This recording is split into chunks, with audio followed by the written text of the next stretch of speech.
The Kalb Report is funded by a grant from the Ethics and Excellence in Journalism Foundation.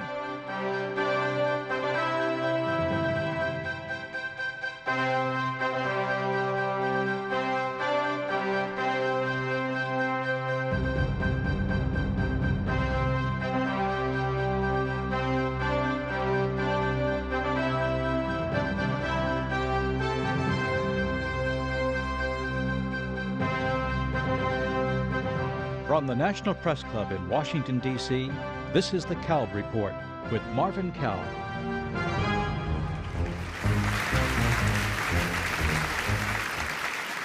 Hello and welcome to the National Press Club and to another edition of the Kalb Report. I'm Marvin Kalb. Our subject tonight, what makes 60 Minutes tick? A look now at the most successful broadcast in the history of television news.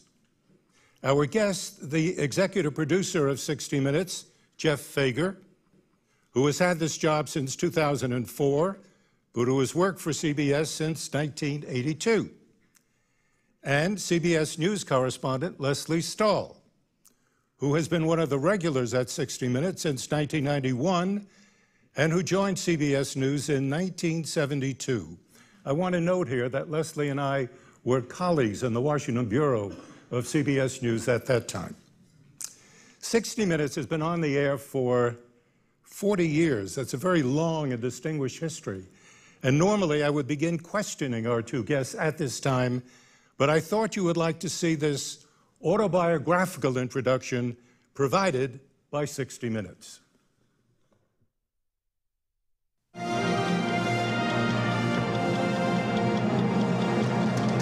60 Minutes. It's the most successful television program ever, setting the standard and raising the bar.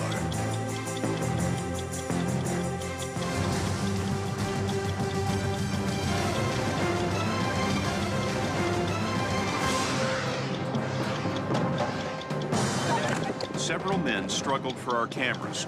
The mayor hadn't wanted us to see this place, and neither did the businessmen who were profiting from it. The good news is we're not cops. The bad news is we're 60 Minutes. He stomped away, clearly furious, saying the interview is over. Every day, we're hearing another story about your wife. What's going on? Sarkozy decided the interview was over. When you think about the challenges we face, these are challenges that require us to look forward and not backwards. Yeah, I just, why you? I mean, why do you think you would be a good Well, I was going to get to that. Go ahead. Mary and Joseph. I hate when that happens. They're pressing us to end the interview. Just a few more. Nobody can be pressing us because I'm the president. The only level, smooth place sufficiently large to land an airliner was the river. Did you think, how are we going to get ourselves out of this? As they were going in the Hudson. One article said that you enjoyed blondes, but loved the company of Johnny Walker Red even more. Is there any truth to it? No. You like the blondes better? Yeah. She's decisive, impatient, and bears a look that says, I'm the boss, and you're boring. The Great One, where did that come from? Orson Welles called me the Great One first, and then Lucy. And I'm really not offended by it. You talked about your mother-in-law. Is she moving in with you? Well, I don't tell my mother-in-law what to do. But you know, I'm not stupid. That's why I got elected president, man. You seem to be not just yin and yang, but diametric opposites. He's so disciplined. This is not you. He's crisp. This is not you. Maybe I shouldn't be as straightforward as I am, but I'm not going to change that. I'm gay, I'm left-handed, I'm Jewish. There's a lot of things that I'm supposed to do that I don't do. I attack ideas, I don't attack people. And some very good people have some very bad ideas. Why can't you clean this area up? It's all right. You guys in New York City can't get a hole in the ground fixed. And it's 5 years later. Mike, you'd think I'd get an inch of respect. How can you prove your innocence?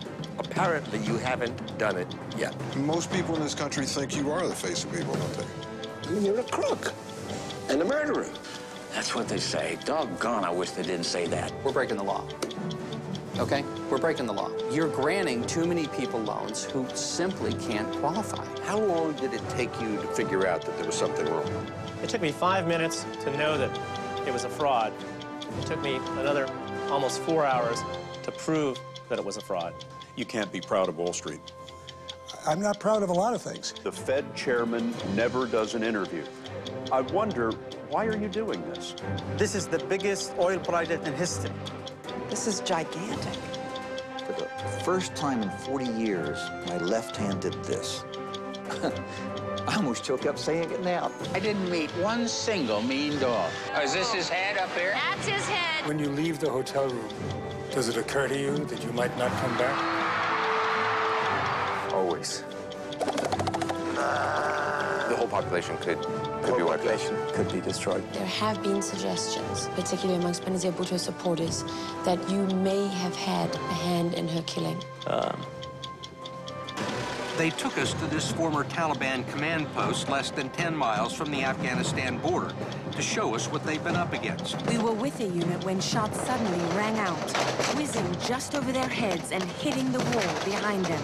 You're not very popular in the country right now, to be frank. I wonder, You're right. does that get to you? Not really.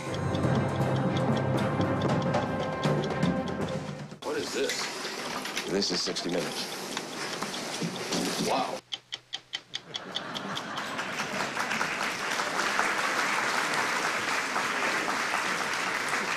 Wow, indeed. Jeff Fager, Leslie Stahl, welcome to the Kalb Report. It's a pleasure and an honor to have you both here. I'm absolutely delighted you could take the time. Let's talk about 60 Minutes, how it works, how you put it together, and I will start with Jeff in that case. How many people work for 60 Minutes? You know, I think if you really count everybody, probably about 200. But on the staff, about 100 people. We have a lot of people that work outside of our staff, our cameramen. But really, I think the important number is about 70 reporters, both on and off the air. And that really is about every level of employment that we have. Everybody's involved in somehow chasing down stories.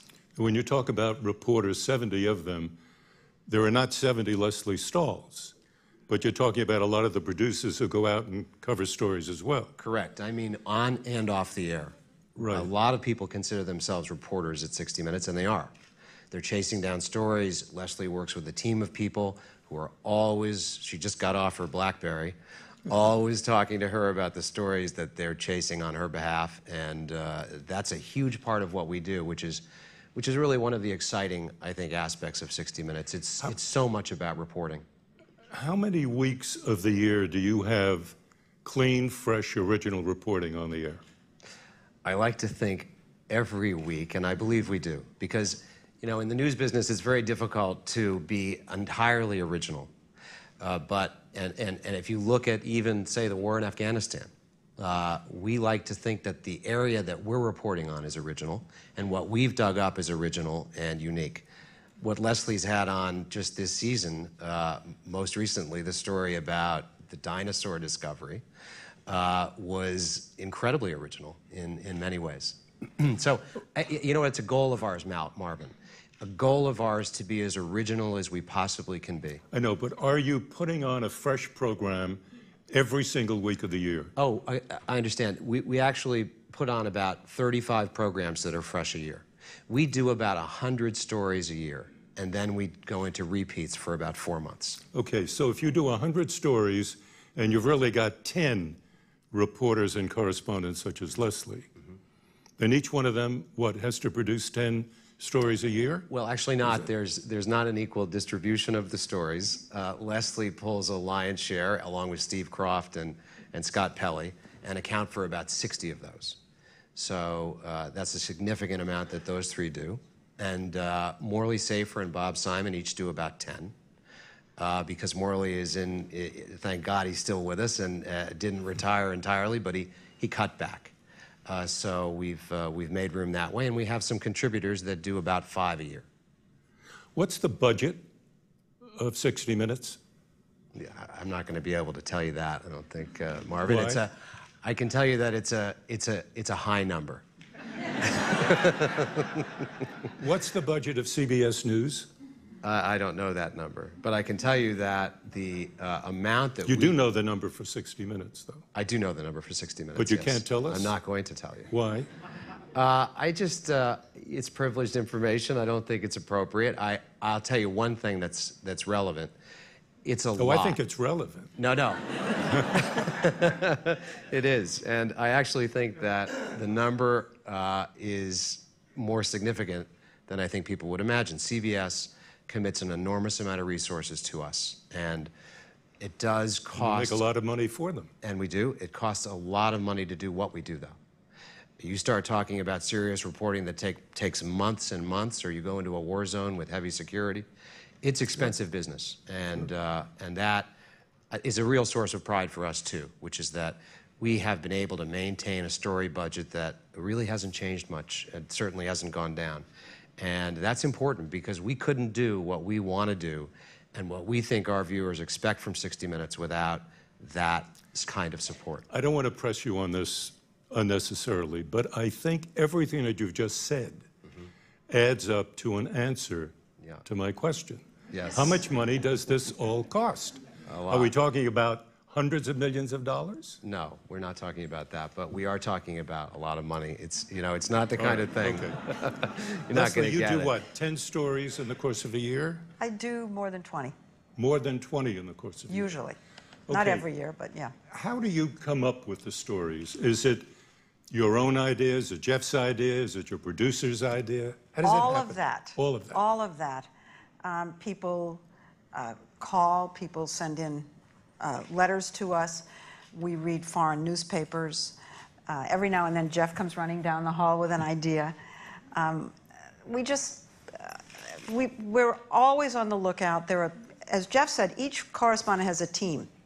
And most of the teams, I think, at least I, have 4 producers, and each producer has a partner, an associate producer. Oh. And everybody on the team is responsible for coming up with story ideas, as are many other people in the office who contribute, send us little notes, what about this, what about that. Do you guys meet as a group once a week, a month, and say, what kind of stories are we going to do? Leslie, you do this. No. Steve, you do that. And in fact, Don Hewitt, who, as you know, created the show, always used to run around saying, we don't have meetings and we're proud of it. And we don't have memos. And we don't have memos and we're proud of it, right. No, because you run down the hall and you just talk to one another. We yell at each other. And it's not that kind of atmosphere where we need to meet because it is so, we don't have a big hierarchy. The decisions, the correspondence are really, in some ways, I guess in television lingo, would be considered senior producers. Right. So therefore, that's one of the nice things about the place, is that you don't need to have meetings. We're always talking. We know what we're doing. Well, let's say, Leslie, that you have an idea. You bring it to Jeff, and he says no. Then is there a court of last resort, or is he it? Oh, he's the court of last resort, but one can argue with him, which is nice. Yes. And if he says no the 3rd time, you're dead. You're dead. You're dead. But you could go back twice. Does he ever change his mind? Yes. He does? Yeah. And I think that there's this attitude, and I have it with my own producers on my team, that if someone is that enthusiastic, you ought to give them a chance because that enthusiasm will produce something. It's a very important, I think, aspect of what makes journalism great, which is that you're reporting on something you really want to cover. So enthusiasm does count for something. It really does. And if someone has, and that, by the way, we do it, there is a formal system for submitting ideas, and it comes in what you may remember as blue sheets. It's been around CBS News forever. They come to me and my executive editor, Bill Owens, and we say yay or nay, and we don't give an explanation. If you really want to cover that story, because if we gave an explanation for each no, there wouldn't be time to do anything else. There's so many blue sheets that come through. How many do you say yes to that you said no to? Oh, I think quite a few. I think after the initial no, if the point is that if you feel really strongly that this is a story we should be covering for whatever reason, including that you love it and you want to cover it, you come and you make your case. And, I was wondering if there is a special style or a school for 60-minute questioning. Because over the years I've noticed that there is a style that each one of you engage in. It's the that same you for let... all of us? It is very close. I'm changing mine tomorrow. You are. What is it? Because let me tell you that you all, or many of you, most of you, I think, I'm going to say all, you listen to the person you're interviewing. The person says, and it's going to rain tomorrow. Pause. Anchor for 60 minutes.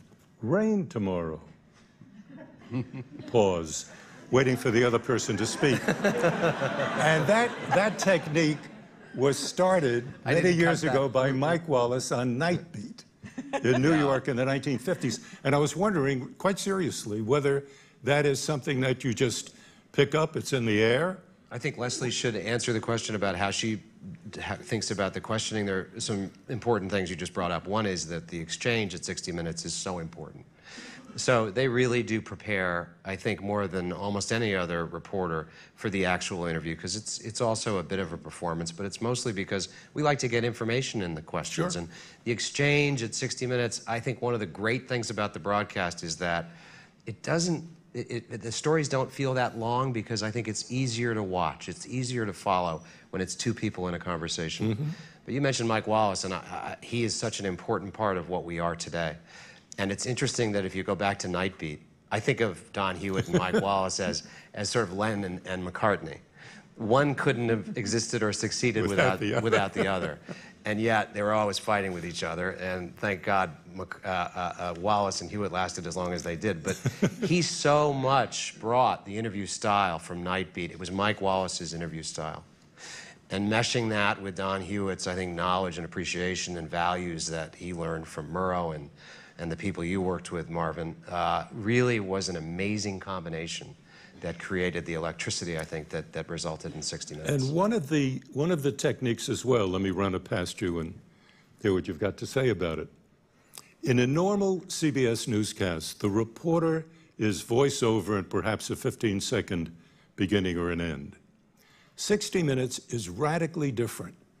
You feature Leslie in each one of the pieces that she does. Mm-hmm. There is some voiceover, but she's in the middle of it all. Right. And it's like the adventures of Leslie Stahl. This week we're here, and this week we're there. Don Hewitt used to say that. He used to say really? the adventures of these people. Yes. All right, but believed it. that is a deliberate action Absolutely. on your part. Absolutely. And that is another specific feature of 60 Minutes. Yes, it is. When I first came along, and Don hired me, I was trying very hard to continue to live in Washington. And he said, kiddo, you have to come and be part of the family, but you have to go to every single interview yourself. You have to be within every second of this story. I want to see you in everything in the story. You are taking the audience with you to find this out. And we want to be part of your journey, but we want to see you doing it. So he conceived all the pieces to be like that, just what you see. It's interesting to me why, if it's so successful, and it is, obviously, why haven't all of the other programs at CBS essentially done the same thing? I think it's a good question, Marvin. I'm not sure that the other programs at CBS, I wonder, there were some imitators who tried to copy 60 Minutes, and I'm a little surprised that in this day and age, there aren't more on prime time.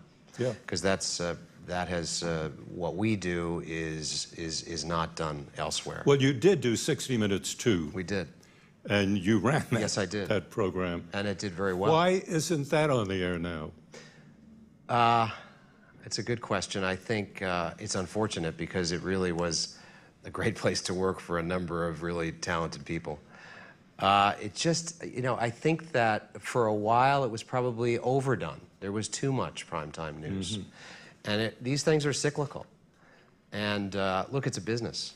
And they have to do well. And we will get to that. Yeah. We will sure certainly we will. get to that. Let me raise with you kind of an interesting issue, I think, for many of us, and it goes by the word lawyering. And I'm just wondering, when you finish a piece, Leslie, are you obliged to show it to a CBS lawyer? If there's a question, if there's any question that there might be any kind of a lawsuit whatsoever, any kind of legal questioning, they're brought in. So I would say about maybe 15% of my stories are screened with lawyers. We make a decision to do it. It's our decision. It's not something that's imposed by the company. You know, I think it's a very interesting and important point, especially for journalism students, that these issues aren't legal as much as they are questions of fairness. And if you are always thinking about how best to be fair, you're going to be in good shape. And I think, and we value it very highly, fairness.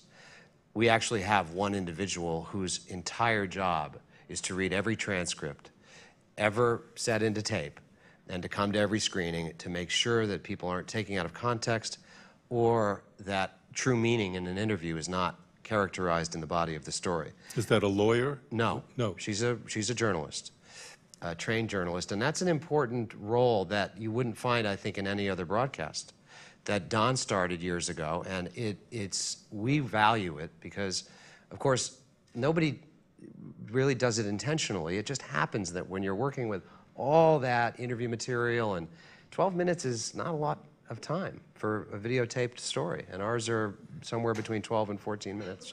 So it's easy to leave something on the cutting room floor that had real meaning.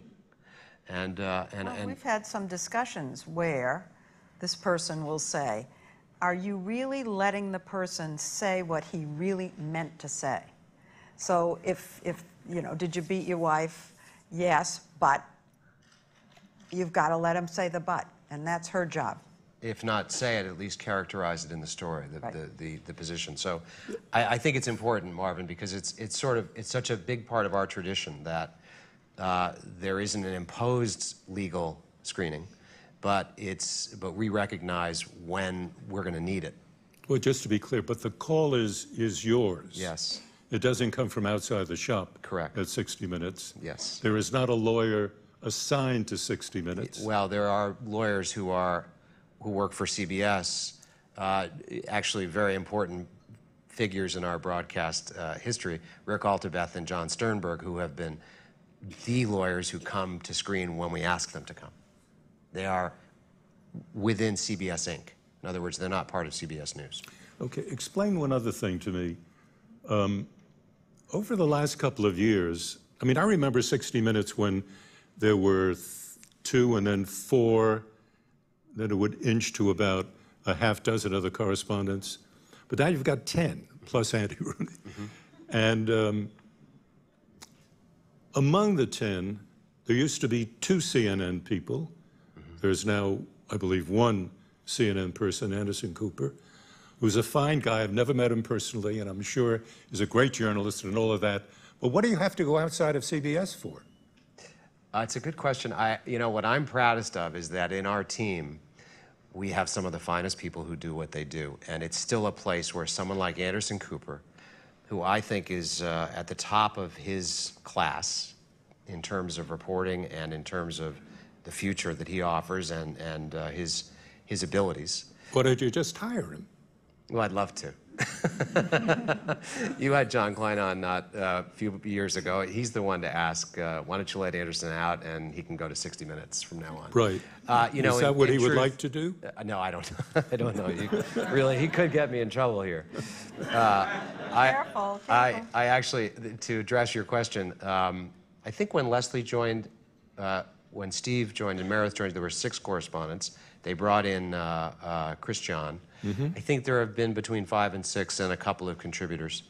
We've got really 6 regulars and 3 contributors. And then Charlie Rose is on our staff as well when he comes up with someone that is really good and really strong. You mean in terms of an interview? Yeah, he'll call me and say, Jeff, I think I can get this interview. What do you think? And so, you know, in a way, I think the value in it is that we've got a little bit broader landscape for story development, for where we're going to get our stories. I have to tell you, you could get first-class reporters at NBC, at ABC, at Fox. There are really some terrific journalists out there. Why don't you get all of them? My point is that this is a CBS News program. Yeah. So why do you have CNN people on? Well, it's a good question. No, but does it have anything to do with the time that CBS and CNN were sort of making nice to each other preparatory to a deal? No, it has nothing to do with that. I Nothing think to do with that. it was started when Don really wanted to have Christian on. And that sort of set the precedent, and I really want Anderson on. So it's as simple as that.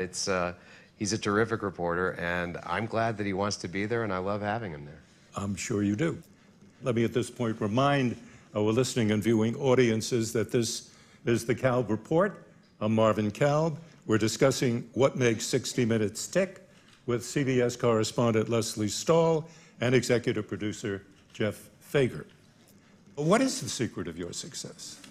What do you think you're doing that other people are not doing? Do you mean our success at this moment in At time? this particular moment, because I have read enough about you, Jeff, to know that you're coming through right now as a completely self-contained, marvelous executive producer, but you have also said that you're afraid of sitting on a perch that is liable to fall, that you're afraid with each broadcast, you have been quoted as saying, that something could go wrong and suddenly, whoops, what's going on here? Well, I don't think necessarily something could go wrong. What I mean is I take it one Sunday at a time. And this next Sunday's, I don't even remember what happened this past Sunday. Oh, really? Except for the fact that Leslie had a great story on. But I really do, and I try to instill it, and Don used to try to instill it in us, which is that, you know, don't rest on your laurels. You've got to work towards next Sunday, and it's got to be good, and it's got to be better than the Sunday before if we can make it better. You're only as good as your next story. And I think it's important on this, really, on this front, Marvin, and it does come to the sort of business question.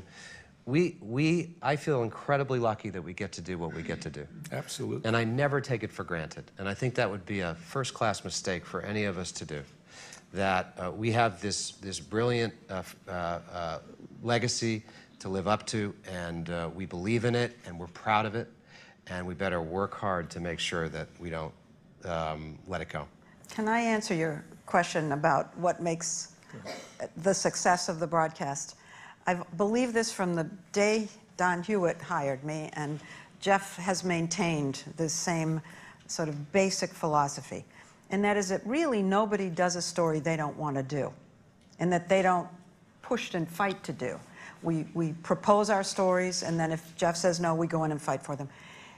It's at the heart of it. And I don't know any other news broadcast or news outlet that's quite like that. All my friends who have worked on shows like this at other networks, and even within CBS, have been assigned their stories, and they grumble about it. But everybody who goes out on a story is going out because they're desperate to cover that thing, whatever it is. But let me ask about... And we also can cover a universe of kinds of stories. We're all expected to cover every different sort of genre. And we're all expected to have investigative stories and interview newsmakers and do social issue stories and personalities, so that in a year you've had such a rich experience.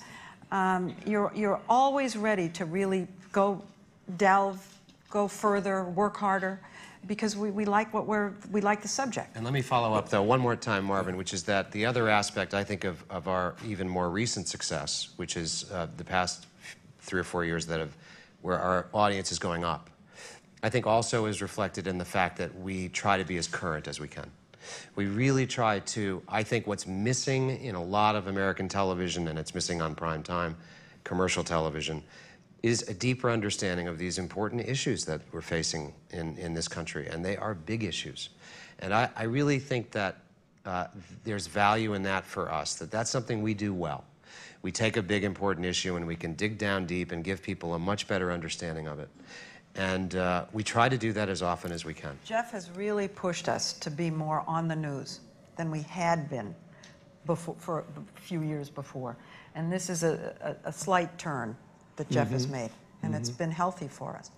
When you speak about the pride, the obvious pride that you take in your work, and justifiably so, do you apply that to the work that you did prior to the invasion of Iraq? I had an embarrassment prior to the invasion of Iraq myself, and I had to admit it. And Which was what? Which is that I interviewed a defector. And we thought we had vetted him. We brought a former CIA official with us on the story so that we wouldn't get burned, and we did get burned. And he was a guy who told me, and we put it on 60 Minutes, that Saddam Hussein had these, he even told us they were Renault trucks driving around the country with biological weapons factories inside the trucks, driving them all over the place. He said he bought the trucks, and we bought his line, and we put it on. And so I know I personally was responsible for a story that led, I think, the country, in its opinion, perhaps in the wrong direction. When you look back upon your career at 60 Minutes, going back to 1991, you've done many, many, many stories. This is the only one? Well, that's the one that, yeah, that's the one where I made the big mistake. But I mean, that's a pretty good record. And it's I felt very strongly, Jeff wasn't there, running, I think you were over at 62. I was. And I went to Don, and I said, we should come clean with this. What happens then? Well, I went public, and I went on another television show, and I said I made a mistake, and I'm here to publicly say we were wrong. But there isn't a place at 60 Minutes where if you make a mistake, totally unintentional mistake, that you would say, hey, audience, we blew it last week? Yes, there is. In fact, that's a huge part of what Don always believed in, that no matter what it is, even if you think there's something serious that maybe you missed, or you don't know, is to say what you don't know, is to be so transparent. And the audience, as soon as you do it, is going to understand. We all make mistakes. Leslie, I've been wanting to ask you this question for a long time. I remember when you entered the Washington Bureau in 1972, and you were, if not the first, one of the very first women to enter a male club, without any doubt. What was it like then? Were we really that awful and insensitive to you? I'm going to be very boring and disappoint everybody. The truth is, 1972 was the year that affirmative action really came into force in the broadcast industry. And it was very popular then. I know that affirmative action isn't today, but it was very popular in the country. And I had the feeling, and you were part of me having this feeling, as were all the other men in that bureau, that you didn't hire me to fail. You hired me to succeed. And I didn't feel outside at all. I remember the first time I was on the evening news with Walter Cronkite, and you and Roger Mudd and Dan Rather, all the guys who sat in that front row, gave me a standing ovation. I mean, you were wonderful. And I never felt that there was an urge to sort of reject us young people. And I came in, remember, with Connie Chung and Bernie Shaw. We were the 3 affirmative action babies. And we all lasted and succeeded. And I think we would all say we were welcomed and did not, I don't have any stories of horrible sexism. I have none of those. Well, I can only tell you that, thinking back to those days, that Bill Small, who was the bureau chief at that time and who hired you, he always wanted to expand the base. And I always had a feeling that when you all came in, this was something that he had wanted to do years before. Let me jump ahead to the President Sarkozy, which we saw a little bit in the intro. Another one of these things, if you're in the business and you look at this on television, you wonder, was this something you anticipated, or were you absolutely surprised by it? I was shocked by it. You were shocked? I was totally shocked by it. I don't think I've interviewed, the only other person who ever stormed out on me was Ross Perot. And you know... Did he pull his microphone off? He did, but we got him to come back, and we couldn't get him to come back. When those things happen, when things that are off the script happen, and that was a total stunner, you sit there and think it's the end of the world, and then you have an hour or two, because 60 Minutes gives you an hour, it gives you actually a whole week. You say, wow, well, we really will be able to reveal something about this man and his volatility and his rudeness that we would never have been able to do if he'd given me the straight interview I'd planned. If I'd been able to ask all my questions about whatever the social issues were and the foreign policy I remember when issues. they got back from that trip, they had about 12.5 minutes of tape. Yeah. Total. Because they'd been on a trip with him, too. I think Czechoslovakia or something. Bulgaria. To accept an award on behalf of his wife who wasn't there. So it really actually was a part of the story. But you know, it's kind of interesting. You were planning to ask him a personal life question. Oh, it was a personal. It was Right. a question about whether his wife had left him. On the front page of all the newspapers. Exactly. Now, he might have felt that you can do this in Washington, where you do this all the time, but not here in Paris. This is my backyard. He absolutely felt that. And I was told that no French reporter would have asked that question. Right. And I, in fact, was warned that no French reporter would ask that question. But I'm not a French reporter. Plus, you know, that same kind of thing has happened to me with other heads of state. I went to interview Boris Yeltsin. And again, I worked so hard on those interviews, planning all the tough foreign policy questions over. And he wouldn't give me an interview. He wanted to play tennis for us. And again, we got to have a window into the personality, into the blustery nature, into what makes these people tick, that actually ends up being much more insightful than if I'd had my interview. And, Well, and you don't plan it. You're devastated when these things happen. And it turns out Jeff, okay. what does 60 Minutes learn from decisions that it made in the past about which it's not terribly proud? And I'm thinking of the tobacco story. When 60 Minutes had an opportunity to run a long interview by a defecting executive who was accusing Brown and Williamson of deliberately manipulating nicotine content to make cigarettes more addictive. Big time story. One of the biggest. Biggest. Yeah. But you didn't treat it as a big time story. At 60 Minutes, the decision was made to cut it down to bare bones and put it out. You did more later, I appreciate that. But at the time, you bent to corporate pressure. Well, at the time, I was running the CBS Evening News. No. But I'll answer the question, Marvin, because Answer the it's question. a really good one. And I think if you're Don Hewitt in that situation, he said very publicly he'd like to have that again. But he also was in a really difficult place. What is he supposed to do with the corporation saying you will not air that piece? Why? Well, I think the weakness in that argument is that the public health was at stake. And a story doesn't get better than that at all. You've got all kinds of reasons why this was the biggest story, I think, that had been brought into 60 Minutes. And there's no way the company should have been able to squelch it. That was a terrible mistake in our past. And But this was a fear of a lawsuit. Right, the craziness, right? because the public health is at stake. The issue was something called tortious interference, which is that Jeffrey Wigand had a contract with Brown and Williamson not to go public at any point in time after he left employment or during.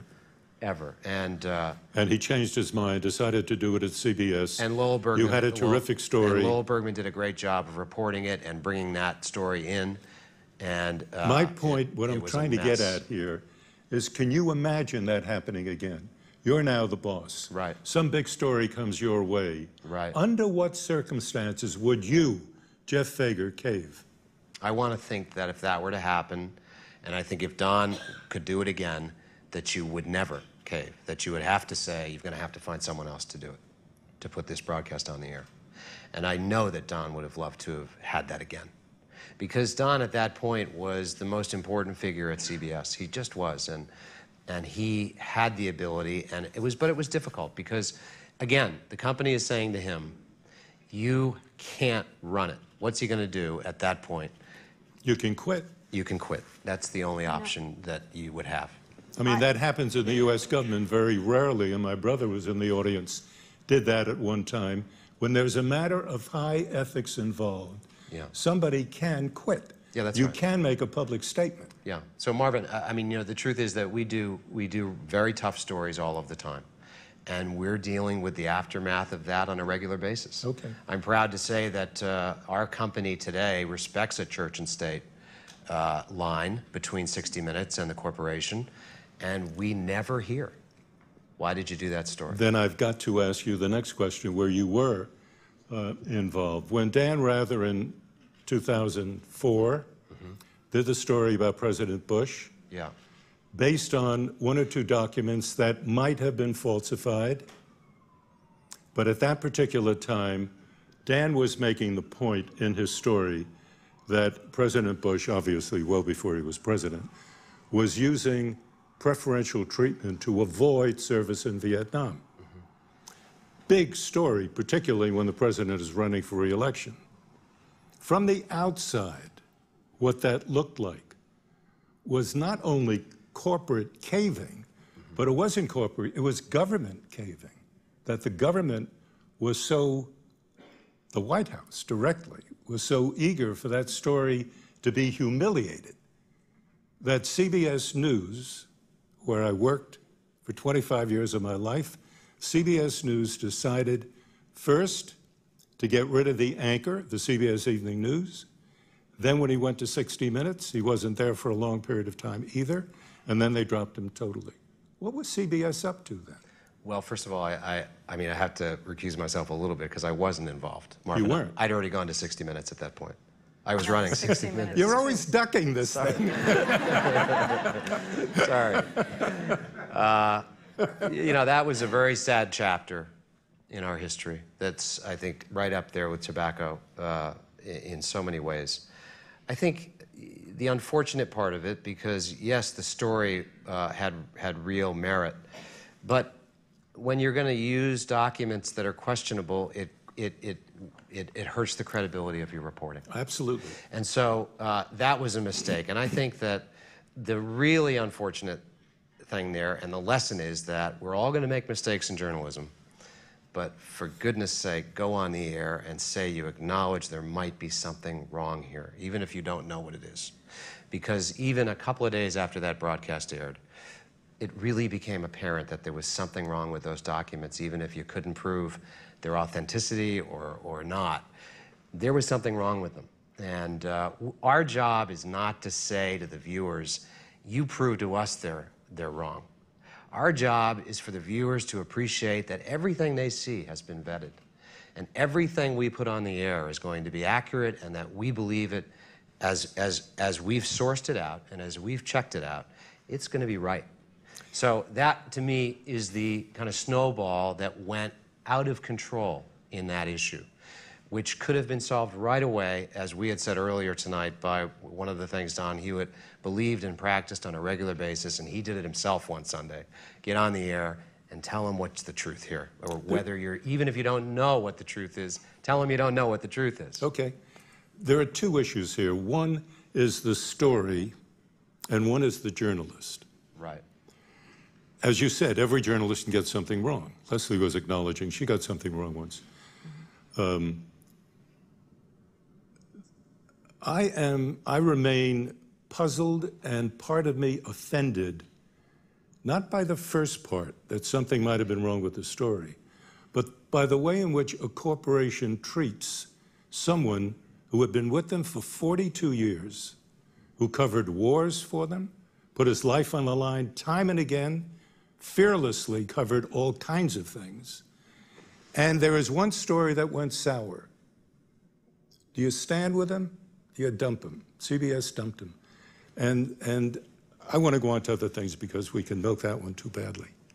Leslie, happily, you have interviewed so many prominent people.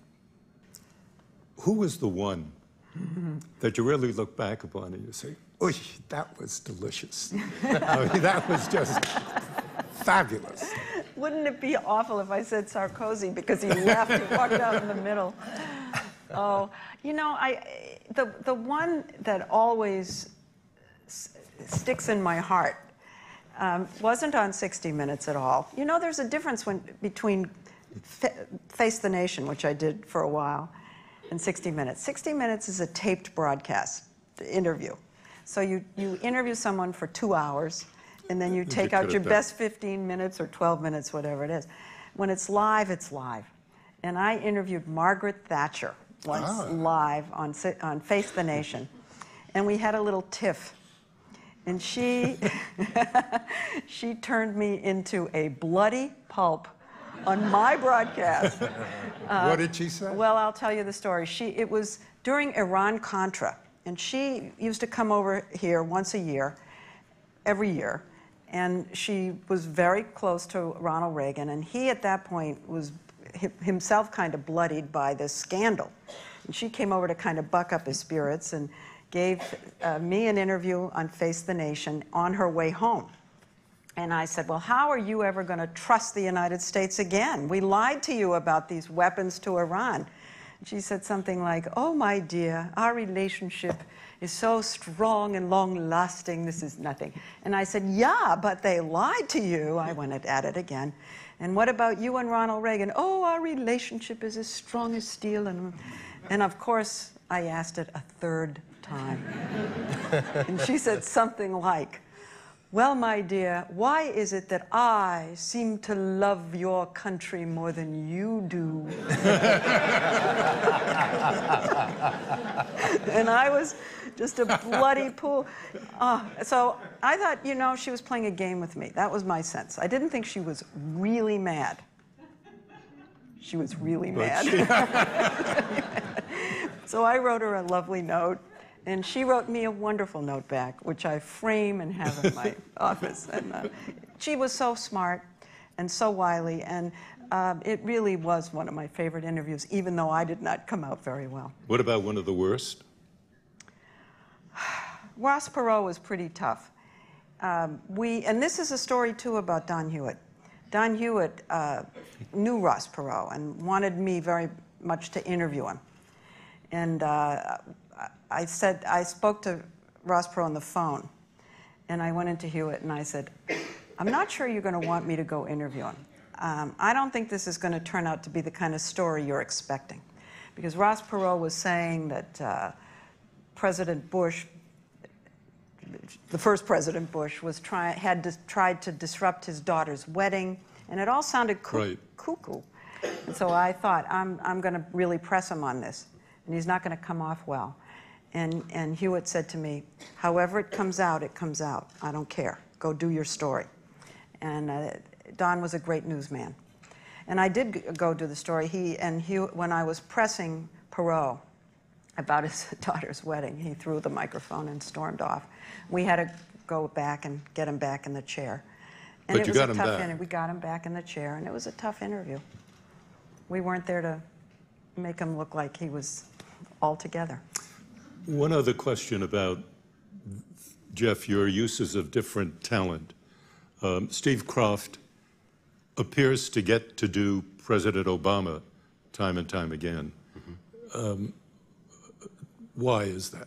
Oftentimes what happens at 60 Minutes is that you end up on a beat, you cover a story, you get to know it well, you earn the trust of in this case, the president.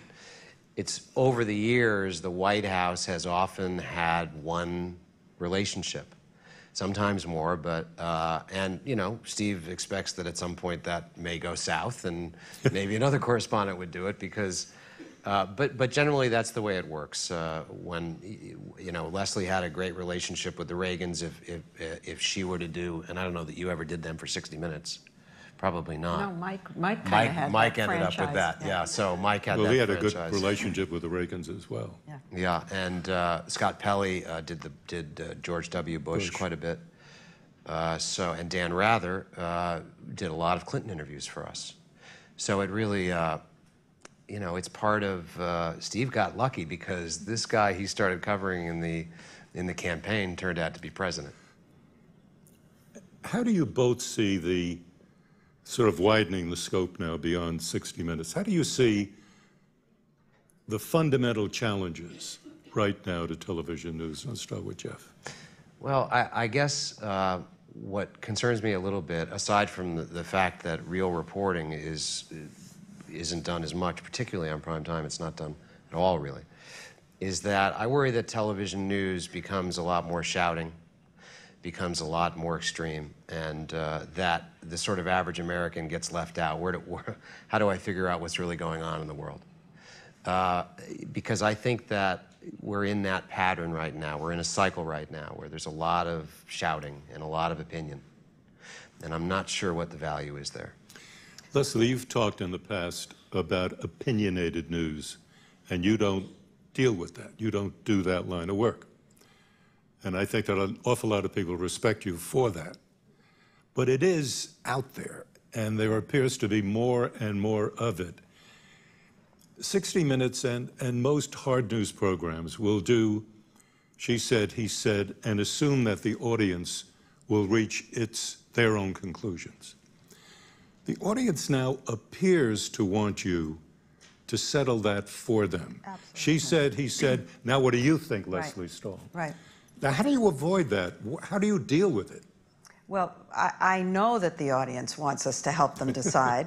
My own daughter tells me she can't stand one side, the other side.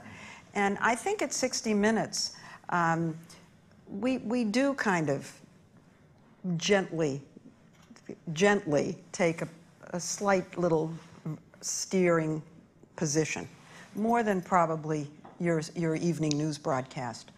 I wanted to answer your question, though, that you asked, Jeff, about the future of news, because it'll bring us back to the beginning when you asked about money. And I don't want to bring up specifics, but I think that Jeff's telling you that it's expensive to put our show on is what worries me. Where's money going to come from for journalism across the board, and certainly for what we do? I keep trying, when I talk to young people, I keep trying to think, who's going to pay this person? For so many years, we've had the best and the brightest, the smartest kids in the class want to go into what we do because they know they're going to make a living at it. What worries me is as we have this proliferation of news outlets and the niching down of the audience into smaller and smaller slices, none of these outfits are going to be able to pay the kind of wage just for people to make a living, but also to send us around the world, to send us with the support we're used to. And I despair for the future of what I do and journalism in general. Does it bother you that most of the young people in this audience, I am guessing, much prefer watching The Daily Show with Jon Stewart and believe what Stewart says, possibly more than he believes 60 Minutes? I don't think I believe that, Marvin. You don't believe that? No, but can I tell you my favorite Jon Stewart quote on 60 Minutes? He was with Steve Kroft, and we did a couple of stories with him over the years, and he said to Steve, you know, I don't know about your slogan. And Steve said, we don't have a slogan. And he said, oh, yes, you do. And Steve said, no, I don't think we do. What is it? And he said, may cause drowsiness. But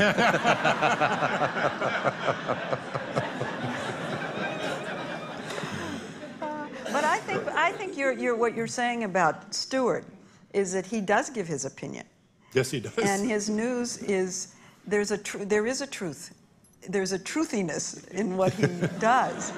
But he also admits that, look, it's fake news, and if you take this seriously, you've got a problem. He says that a lot. Yeah, but an awful lot of people do take it seriously, which is the point. We take seriously that we've got less than 2 minutes to go. To all of the journalism students in the audience, what kind of advice, succinctly, could you provide? Writing and storytelling. You know, it's so important. You hear a lot about in school, people are going to major in communications. English literature, writing courses, history, a sense of the world. I think a great liberal arts education is the best thing a journalist can have. Language? So important. And especially if you're going to work overseas at some point, which I did, and I loved. It was one of my favorite assignments at CBS News.